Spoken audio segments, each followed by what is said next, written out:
Welcome back to Photoshop. So today we're going to take a look at two different type techniques. The first one right here, we're going to show you how to put type behind someone's head. It's actually very easy, but the technique can be confusing to someone who's starting out. And then the second is to how to have type follow a path. And in this case, we're going to have it follow a circle around that. So let's go ahead to this first image. Now this is really easy to do, but you have to understand the process to get it to work. It's a little bit tricky.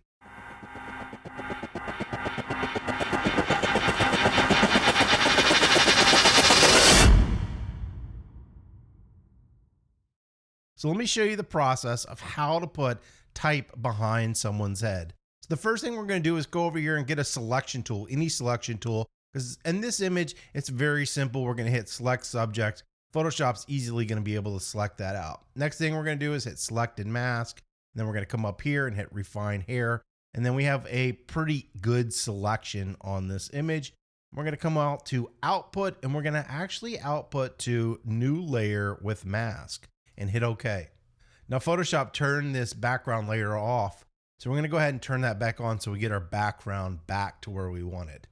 So the key here before you put the type on is to make sure that this background layer is the selected layer. We actually want the type between the two layers. Layer order is important when doing this task. So we're going to go ahead and grab this. I've got Babus New. I've got a giant font.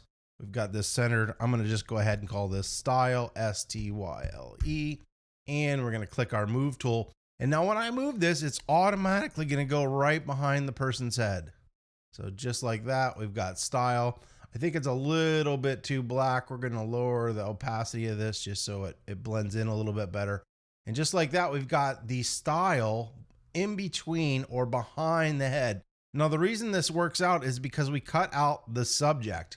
And then basically what we did was paste it over top of style. So if I click this, you're going to see the style is actually on top of the head of this layer, but underneath the head of this layer. So since they perfectly line up, we don't see any issues with ghosting or anything like that. But when we turn it on, it hides the style or the type behind that subject's head. And that's basically it. That's how you put type behind someone's head.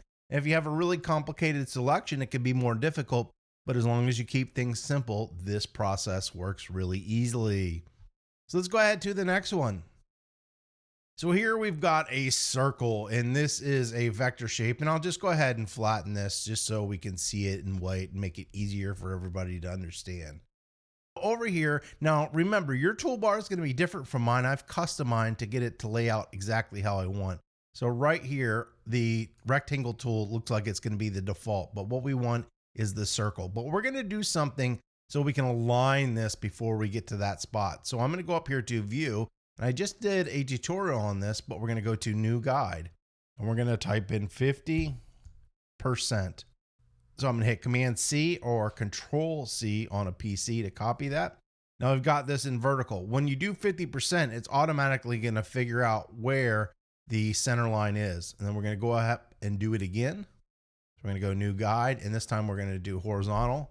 I copied it so I can just paste in 50% again, and boom, crosshairs. Now this is perfectly centered. These guidelines don't show up, but it's going to allow us to create the circle in the exact spot that we need it. So what we're going to do is go over here. The goal here is to create what's called a path, and type can follow a path. So paths are most commonly used in Illustrator, but you can do paths inside of Photoshop. So what I'm going to do is I'm going to center this as best I can right on those crosshairs so I know it's centered within that circle. I'm going to click and hold my Alt key and my Shift key, and then drag out. So what this does is it keeps the proportions the same by holding Shift, and it expands from the center by holding Alt. So then I can come out here and I can adjust this just like that. And if it doesn't line up, it's because the person who created this circle actually didn't do this and align it correctly. So if it doesn't look like, in this case, it looks like there's some more space here and less space here and more space here and less space here, it's most likely just because the person didn't use this intelligent technique of actually finding the center when they created this circle. We did it for them. We can always move this path if we need to get it to line up.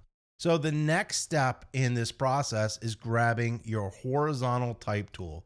So we're going to grab that.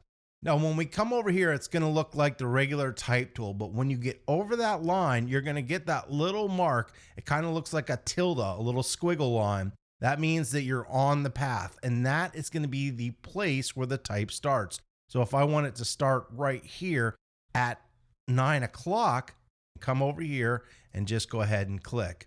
Now I've got this giant type font, so we're going to go ahead and reduce this so it's not so crazy big. So we've got some fake time, some lorem ipsum, and we're just going to scale this so it kind of lines up. It looks like we're going to manually do this because I couldn't do it. So 58, tab, that's good. Let's go one more. So we're going to do 59, tab. Okay, and that basically makes a complete circle. So I'm going to go ahead and click that off.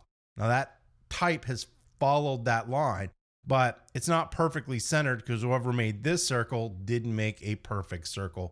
So what we can do is just come in here and then move that around or get it to be in the correct spot. So we're just going to move that over a little bit. I'm going to turn off this circle here. And now we've got type that followed a path inside of Adobe Photoshop, and it blends in great with an image like this. So if I wanted to keep the circle, I can come over here and turn this on, but right now this circle is too big. So now that that's selected, I can come in here. This is linking the proportions, so I could change this to 5 and hit tab. And now we've reduced that. And now remember, it's not centered perfect because the person didn't do that correctly. So now we'll just move that around, and now it's got the circle inside of there. One thing, when you're creating a graphic, make sure that if you want stuff centered, that you actually center your circle so everything is easy to line up. Otherwise, you're going to end up in a circumstance like this where stuff is off a little bit, and I'm into having to manually just kind of nudge the type around to get it so it looks more accurate, which is kind of a pain in the neck to do. Then I'm going to hit Command semicolon. That will turn off those lines, and basically just like that, we've got this type following that circle around the center. But unfortunately, whoever made this didn't make a perfect circle, so it looks a little bit askew. And though I did this as a circle, you can create any type of path and type can follow that. And the process is exactly the same. Well, if you found this video helpful, don't forget to give it a thumbs up. If you have any comments or questions, you can leave those below. And as always, don't forget to subscribe.